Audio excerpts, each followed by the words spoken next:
नमस्कार. आपण ऐकतोय स्वामी श्री सवितानंदजी लिखित ओंजळीतील चंद्र, श्रीमद भगवद्गीता रचना सौंदर्य आणि आशय सौंदर्य या ग्रंथाचं संपादन, संकलन आणि पुनर्लेखन केलेलं आहे सौ सरला कापुरे जगदाळे. प्रकाशक आहेत प्रकाश पर्व, गुजरात. आजचा आपला अध्याय चालला आहे 6वा, तस्माद योगी भवार्जुन. ओम नमो भगवते वासुदेवाय. 6व्या अध्यायाच्या शेवटून दुसऱ्या श्लोकातला हा अंश आहे. भगवान कृष्णांचा हा उपदेश फक्त अर्जुनासाठी नाही आहे, तर प्रत्येक मानवासाठी आहे. प्रत्येक मानवाने जर कृष्णांच्या सांगण्याप्रमाणे योगी व्हायचं ठरवलं, तसा प्रयत्न केला, तर हा मृत्यूलोक जो आज अत्यंत दुर्दशेच्या अवस्थेत आहे, जिथे आनंदात जगणं इतकं मुश्किल आणि कठीण झालं आहे की बहुसंख्य लोक जिवंतपणीच मरण यातना, याचाच अर्थ नरक यातना भोगत आहेत. त्याऐवजी हा मृत्यूलोक स्वर्गात बिगरियासी झालाच असता, स्वर्गाहून श्रेष्ठ. आम्ही प्रवचनात अनेकदा हाच प्रश्न श्रोत्यांना विचारतो. आम्ही जर तुम्हाला विचारलं, इथे उपस्थितांपैकी कृष्णाला मानणारे किती आहेत, तर तुम्ही सर्वजण चटकन हात वर कराल. आणि जर विचारलं कृष्णाचं सांगणं मानणारे किती आहेत, तर मोजावे लागतील एवढे, पण हात वर उठणार नाहीत. कृष्णाला मानणं सोपं आहे हो. घरात बाळकृष्णाची किंवा राधाकृष्णाची एखादी मूर्ती ठेवली किंवा फोटो ठेवला, त्याला दिवा अगरबत्ती केली, गंध फुलं वाहिली, हात जोडून शिर नमवून नमस्कार केला की काम झालं. कृष्णाला मानण्यासाठी स्वतःला बदलण्याची गरजच नसते.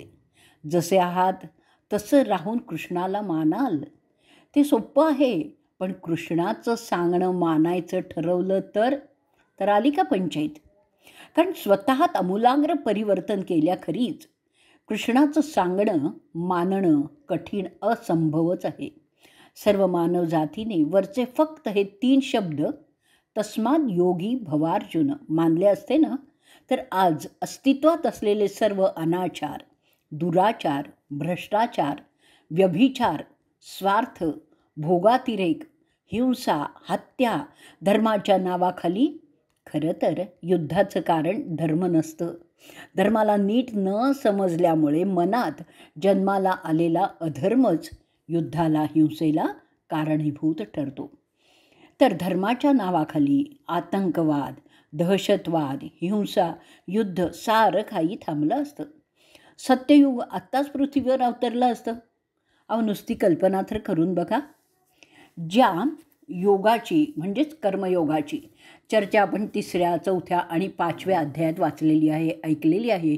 आणि तसा योगी होण्यासाठी, आध्यात्मिक मनोवृत्तीसाठी, समत्व बुद्धीच्या प्राप्तीसाठी, समानतेच्या मनोदशेसाठी, अनासक्त राहण्यासाठी आणि सगळ्यांच्या सोबत राहूनही निर्द्वंद्व आणि असंग राहण्यासाठी, राग द्वेष मुक्त होण्यासाठी, अनेक जन्मांच्या अनेक योनींच्या संस्काराने स्वार्थी, पशुतुल्य, स्वकेंद्रित मनाला काही शिकवावं लागेल, प्रशिक्षित करावं लागेल. आणि मग मनाच्या या प्रशिक्षणासाठी ध्यानयोग हा सर्वोत्तम शिकवण आहे, ज्याची चर्चा या अध्यायात आपली विस्ताराने आपण करणार आहोत.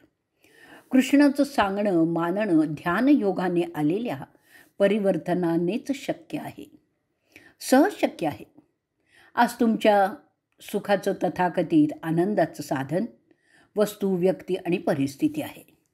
ध्यान योगाने तुम्हाला कळेल की मी वस्तू, व्यक्ती, परिस्थिती वाचून पण पूर्ण सुखी आणि खऱ्या अर्थाने आनंदी राहू शकतो.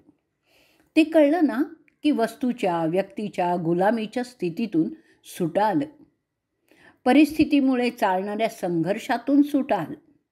या गुलामीमुळे, या संघर्षामुळे उत्पन्न होणाऱ्या काम, क्रोध, मद, मत्सर, लोभ, दंभ यातूनही मुक्त व्हाल. खऱ्या अर्थाने आनंदात, निजानंदात राहाल. प्रत्येक व्यक्ती अशी राहिली ना, तर समाज तसा राहील. असा समाज असेल तिथे शासनासाठी कोणत्याच तंत्राची, राजतंत्र, प्रजातंत्र ह्याची गरजच लागणार नाही, राहणारही नाही. शोषणखोर भांडवलशाही राहणार नाही आणि वेगळ्या अर्थाने तरी शोषणखोरच कम्युनिझम पण राहणार नाहीत. शासन, न्याय, कायदा, पोलीस, जेल, वकील, न्यायाधीश कशाचीही गरज पडणार नाही. ईश्वराने मानवासाठी मनुष्यजाती निर्माण करताना पाहिलेलं स्वप्न पूर्ण होईल आणि मग तो स्वतःच प्रलय करायचं पण विसरून जाईल. अनाश्रितः कर्मफलम. भगवान कृष्ण अर्जुनाला म्हणतात, केवळ अग्नीच्या त्यागाने आणि रोजचं कर्तव्य कर्म, सांसारिक जबाबदाऱ्या त्यागल्याने कोणी संन्यासी होत नाही. याचा अर्थ पूर्वी संन्यासासाठी अग्नीचा त्याग अनिवार्य होता. आम्हाला माहीत आहे की आपल्या ग्रंथाच्या शीर्षकाच्या दृष्टीने, आपलं शीर्षक काय आहे? रचना सौंदर्य आणि आशय सौंदर्य. याच्या दृष्टीने आम्ही पुढे जे काही लिहित आहोत त्याचा इथे संबंध नाही आहे. पण आमच्याकडून भविष्यात गीतेवरचं दुसरं कोणतं पुस्तक लिहिलं जाईल की नाही हे आत्ता तरी आम्हाला माहिती नाही. जशी मा भगवतीची मर्जी असेल. पण सध्या तरी गीतेवर लिहित असलेल्या या पुस्तकात याविषयी संयुक्तिक नसूनही जरा विस्तारानेच लिहित आहोत. आमची पीडा तुमच्या सर्वांपर्यंत पोचवण्यासाठीच आहे. आजची आमच्या सनातन संस्कृतीची काय दुर्दशा आहे. अनेक तथाकथित साधू संन्यासी जेलमध्ये आहेत. काही लवकरच जाण्याच्या तयारीत आहेत, तर काहींचा भोग विलास गृहस्थाला देखील लाजवेल असा आहे. साधू संन्याशांच्या या पतनाचं मूळ कारण काय हो? तर संन्यासांनी निरग्नीचं व्रत सोडलं आहे आणि त्यासाठी जीभ लोलुप्याने भक्ष अभक्षाचं भानही विसरलेलं आहे. भोगवादी समाजही तेवढाच जबाबदार आहे. एक छोटीशी चूक केवढं भयंकर, अपार, अमाप नुकसान करून गेली आहे बघा. आणि हे सर्व नीट समजून घेण्यासाठीच आपल्याला निरग्नी या शब्दाचा अर्थ समजून घ्यावा लागेल. संन्यास धर्माच्या आचार विचारासंबंधात अनेक पुराणात सविस्तर चर्चा आहे.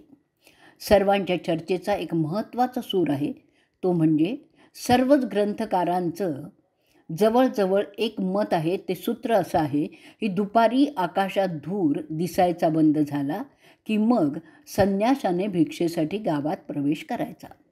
तोपर्यंत गावाबाहेरच राहायचं, साधारणतः दुपारी 12च्या आसपास. कारण त्या काळात 3ही वर्ण त्रिकाल संध्या करायचे ना, म्हणून. ज्याच्यात दुपारी 12 वाजता पण संध्या असायची, ती केल्यावर गृहस्थ भोजनाला बसायचे. साधारणतः दुपारी 12 नंतर भोजनाची वेळ होती. त्यामागेही विज्ञानच होतं. सकाळची उपासना, नित्यकर्म, सांसारिक जबाबदाऱ्या या निभवण्यासाठी कार्य ते नीटच पार पाडायचं. दुपारी 12च्या सुमारास उजवी नाडी, सूर्यनाडी जी उष्ण आहे ती चालू असते. उजवी नाडी चालू असताना भोजन केलं तर ते नीट पचतं. डावी नाडी चालू असताना केलेलं भोजन नीट पचत नाही, कारण पित्ताची निर्मिती त्यावेळी पुरेशी होत नाही. डावी नाडी शीतल आहे, चंद्रनाडी आहे.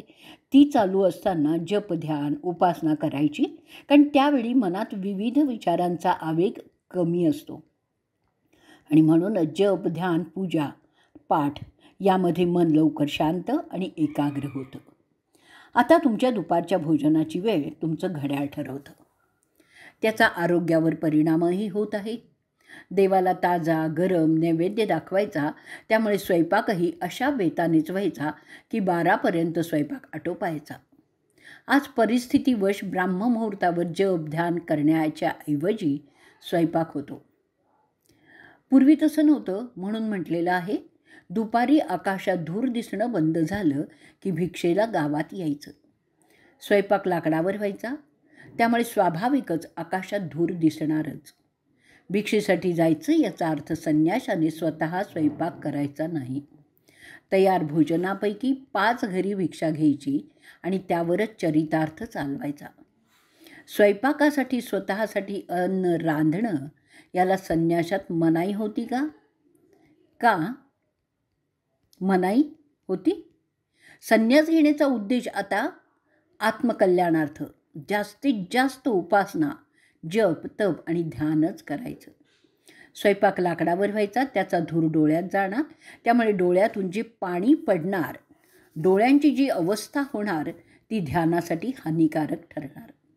डोळ्यात आग होत असेल, डोळ्यातून पाणी पडत असेल तर ध्यानासाठी डोळे मिटून बसणार तरी कसे? किंवा गीता उपनिषदं वाचणार तरी कसे? लाकडाचा धूर फुफ्फुसात जाणार, फुफ्फुसं कमजोर होणार.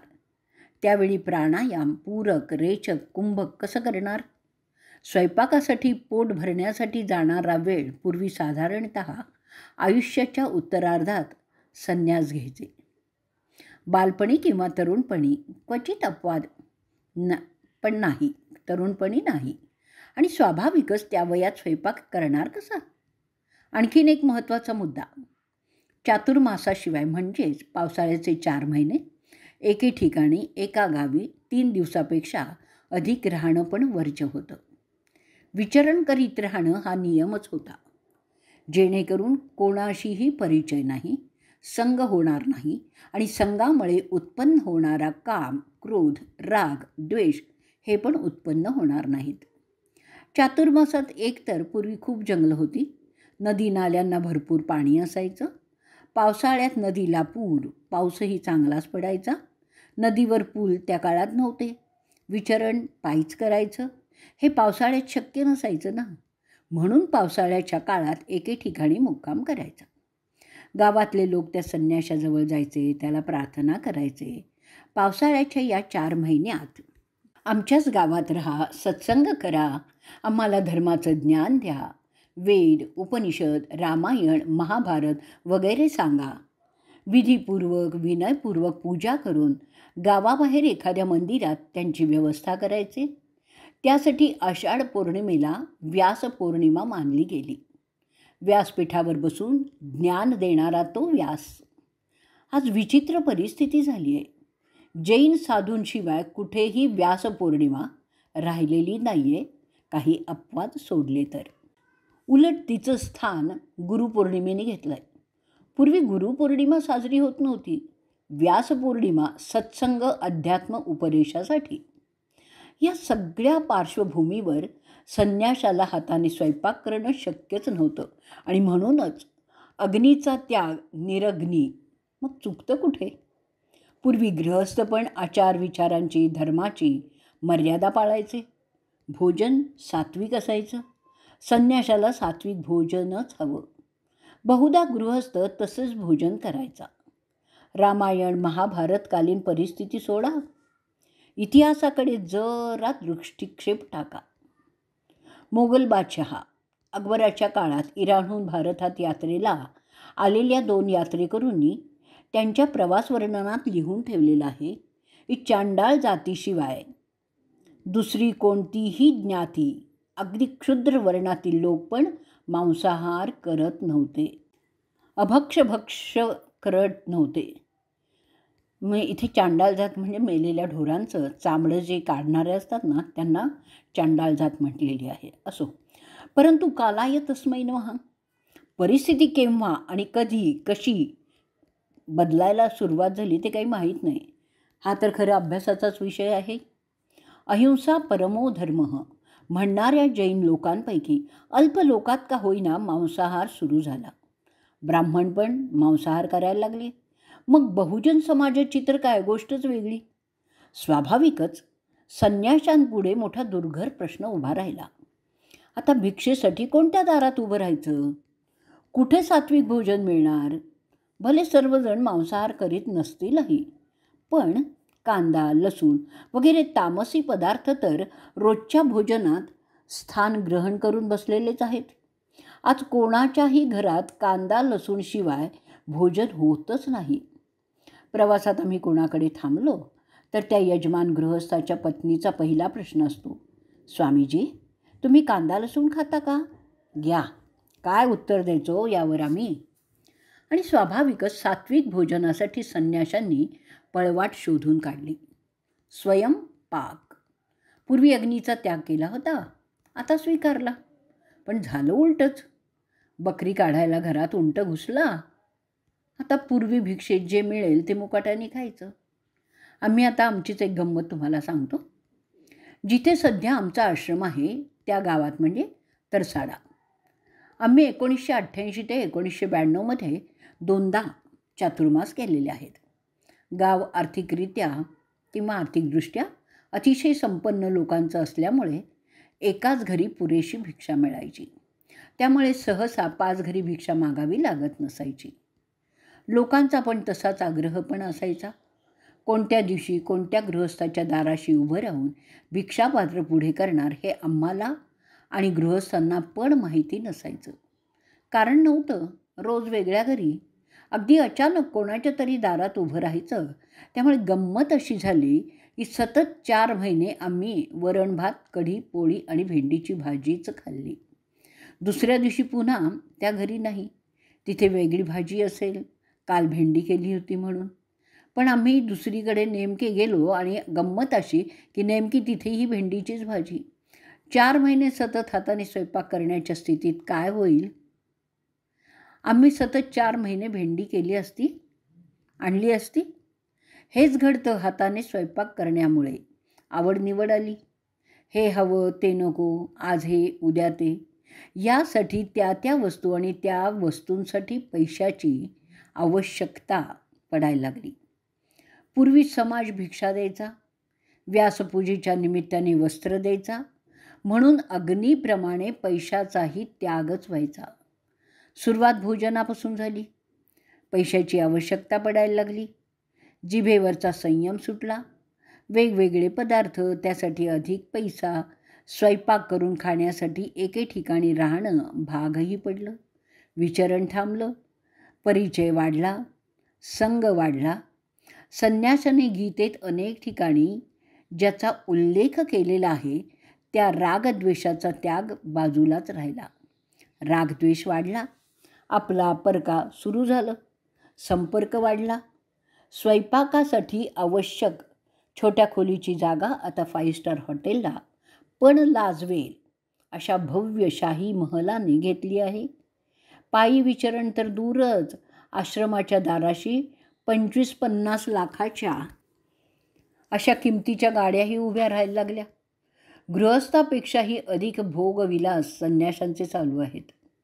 संन्यास धर्माची घसरगुंडी सुरू झाली आणि जे व्हायला नको ते सर्व काही व्हायला लागलं. यद्गत्वा न निवर्तन्ते. याच्याऐवजी जेलपर्यंत यात्रा लांबली आहे.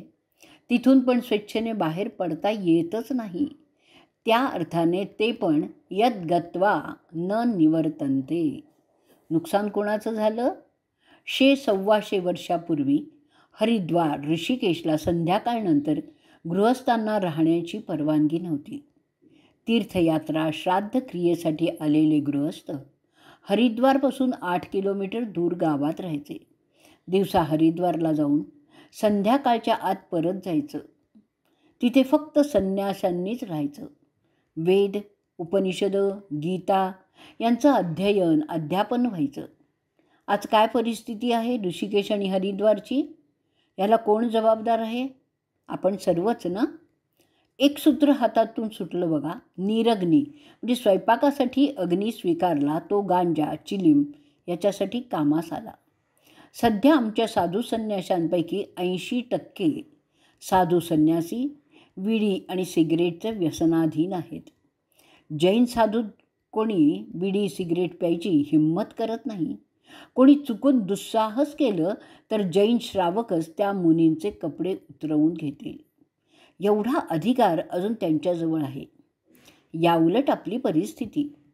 गुजरातमध्ये एका संप्रदायाच्या त्यांच्याद्वारे संचलित वसतिगृहातील 5वी-6वीच्या मुलांबरोबर केलेल्या दुष्कर्मामुळे पोलिसांनी त्या संप्रदायाच्या 2 साधूंना पकडलं, जेलमध्ये पाठवलं.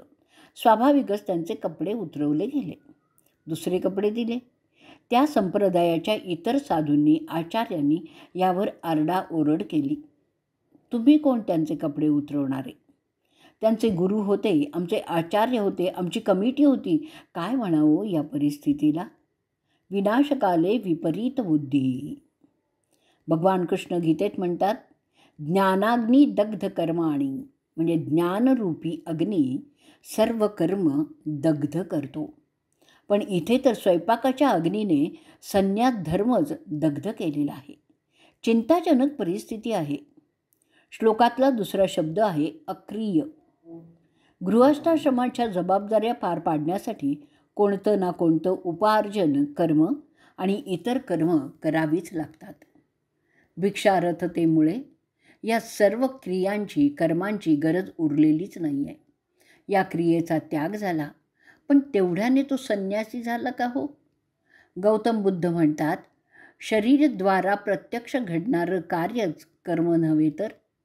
मनात येणार विचार पण कर्म आहे, ती पण क्रियाच आहे.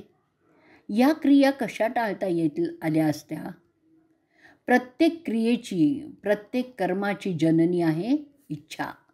आणि इच्छापूर्तीची तीव्रता कर्म करायला, क्रिया करायला बद्ध करते, भाग पाडते. इच्छांची, वासनांची, कामनांची निवृत्ती झाली तर आपोआपच अक्रिय अवस्था येईल. म्हणजेच अक्रिय अवस्थेचा संबंध शरीराचे क्रियाकर्म त्यागाशी नसून मनाने इच्छा, कामना त्यागाशी आहे. हे केव्हा घडेल? विवेक, वैराग्य जागृत होऊन, तीव्र होऊन केवळ प्रभुप्राप्तीची, आत्मकल्याणाची तळमळ जागेल. त्यावेळी ती व्यक्ती खऱ्या अर्थाने उद्धरेदात मनात मानम अशी होईल. स्वतःचा मित्र होईल. ईश्वर शरणागत होईल. आता पुढच्या श्लोकात म्हणजे दुसऱ्या आणि चौथ्यात म्हटलेलं आहे, संकल्पाचा त्याग केल्याशिवाय योगी होता येत नाही, योगारूढ होता येत नाही. संकल्प विकल्प हा तर खरं मनबुद्धीचा खेळ आहे, उपद्रव आहे, स्वभाव आहे. संकल्प सर्व इच्छांची जननी आहे आणि इच्छांची तीव्रता म्हणजेच कामना तिच्या पूर्तीसाठी प्रयत्न करायला प्रेरित करते. मनुष्य जेव्हा इंद्रिय भोगाची आसक्ती सोडेल, विषय वासना आणि इंद्रिय लोलुपता सोडेल, मनबुद्धी इंद्रियांची गुलामी सोडेल, तेव्हा तो खऱ्या अर्थाने योगी होईल, संन्यासी होईल. आमचे गुरु महाराज म्हणायचे, जेव्हा संसाराची सुखही नकोशी वाटतील तेव्हा साधन करण्याचा खरा अधिकारी होईल तो योगी. तो योगी होईल, तो संन्यासी होईल. सुखप्राप्तीसाठी धडपड नाही, दुःख निवृत्तीसाठी तडफड नाही. शांत, निश्चल, यदृच्छा लाभ संतुष्टो म्हणजेच ठेविले अनंते तैसेची राहावे, चित्ती असू द्यावे समाधान. हे सर्व काही भगवान कृष्ण सूत्रबद्ध भाषेत अल्प शब्दातच सांगतात. उर्वरित भाग आपण ऑडिओ क्लिप नंबर 2 मध्ये ऐकणार आहोत.